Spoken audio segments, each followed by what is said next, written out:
चलो। बंदे कर ले आप निवेरा, आप जियत लख आप ठोर कर, मैं कहाँ घर तेरा। ये अवसर नहीं चेतो प्राणी, कठिन काल को घेरा। कहें कबीर सुनो हो संतो, कठिन काल को घेरा। बंदे कर ले आप निवेरा। सदगुरु कबीर देव कहते हैं कि हे बंदे, तू अपने आप का निवेरा कर ले। निवेरा क्या करे, किससे निवेरा करना है? मुझे जड़ चेतन का पहले ज्ञान हो, बोध हो, तभी तो उससे छुट्टी मिलेगी, उसी से निवेरा कर सकेगा। बंध क्या है, मोक्ष क्या है, मुक्ति क्या है, इन बातों का पहले ज्ञान हो, तब तो छूटने का प्रयत्न करेगा। जब ये जानते नहीं हैं तो कैसे निवेरा करेगा?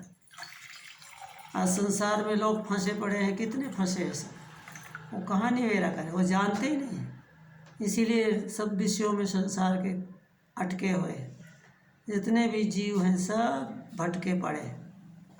परंतु जो सद्गुरु शरणों में जाते हैं, सद्गुरु संतों के संग में जाते हैं, तो उनको ज्ञान होता है संगत करते हुए। इसीलिए कहते हैं संगत कीजिए साधु की। संतों की संगत करो, साधुओं की संगत। साधु का मतलब ये नहीं कि कबीरपंथी साधु हैं, दूसरे नहीं। जितने भी संसार में संत हैं, किसी भी संप्रदाय के हों, किसी भी मत मज़हब के हों, सब संत हैं।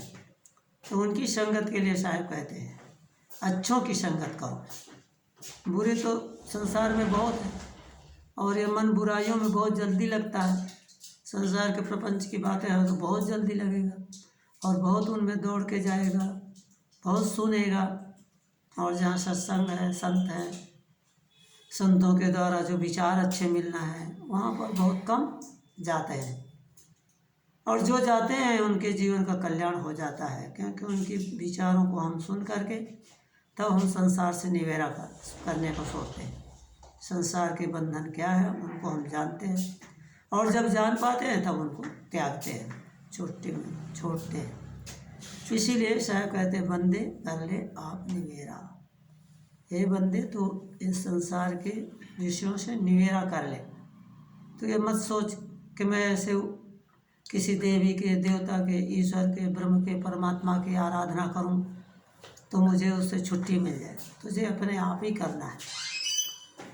आप जियत लख आप ठोर कर, इसीलिए कहते हैं आप जीते जी अपने का जानकारी करो।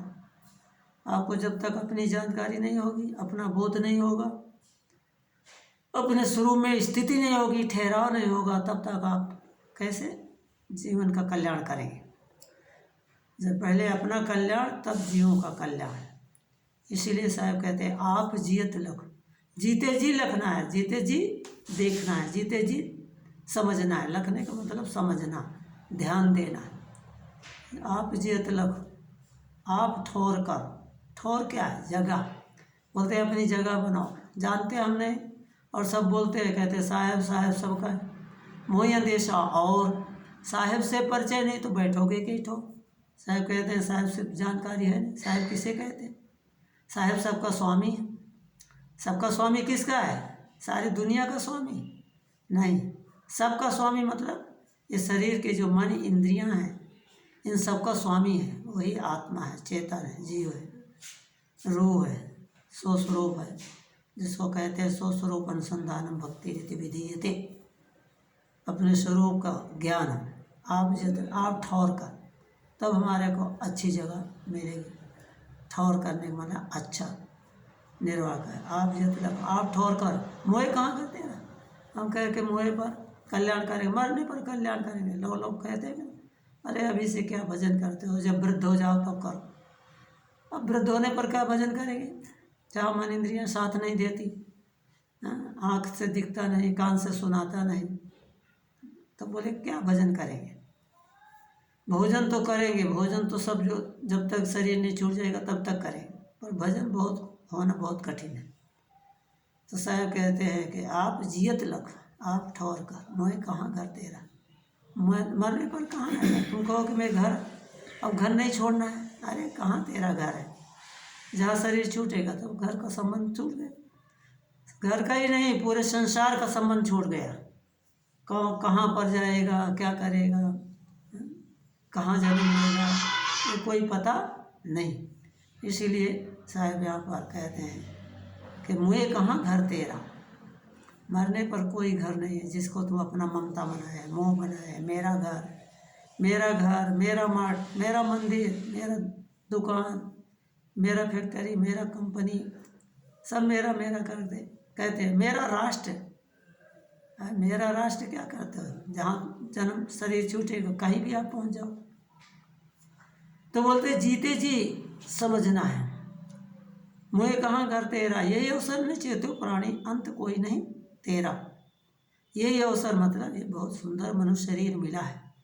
मानुष जन्म चूक्यो अपराधी, ये तन केर बहुत हैं साजी। बोलते हैं ऐसा सुंदर मनुष्य शरीर मिला है, और यदि अभी नहीं चेते तो फिर कब चेतेगा? पशु पक्षी खानियों में चले जाएंगे, कौन चेतेगा? वहाँ क्या सुनेंगे, वो क्या समझेंगे? सुनने और समझने की तो अवस्था यही है मनुष्य शरीर, जिसमें हमें आपको ज्ञान है। इसीलिए साहब कहते ये अवसर नहीं चेतो प्राणी, अंत कोई नहीं तेरा। अंत में कौन है किसका?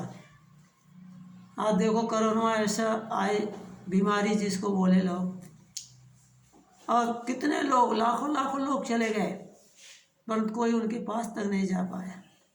पति जो है पत्नी के पास नहीं पहुंच पाता, पत्नी जो है पति के पास नहीं पहुंच पाती। कहाँ है कौन? मुझे कहाँ घर तेरा। यही अवसर ने चेतो प्राणी, अंत कोई नहीं तेरा। अंत में बोलते हैं जब शरीर छूटेगा तो कोई तुम्हारा है नहीं। किसको कहते हो कि मेरा मेरा मेरा घर, मेरा धन, मेरा पद, मेरा प्रतिष्ठा, मेरा मान, सब मान सम्मान में भूले। तो कहते अंत में कोई किसी का नहीं है। कहें कबीर सुनो हो संतो। सदगुरु कबीर देव संतों को सुनाते हैं। संतों का मतलब संत जो साधक है, उपासना करने वाले, कल्याण करने वाले, उनको साहेब बोलते हैं। कहें कबीर सुनो हो संतो, कहें कबीर सुनो हो संतो, कठिन काल को घेरा।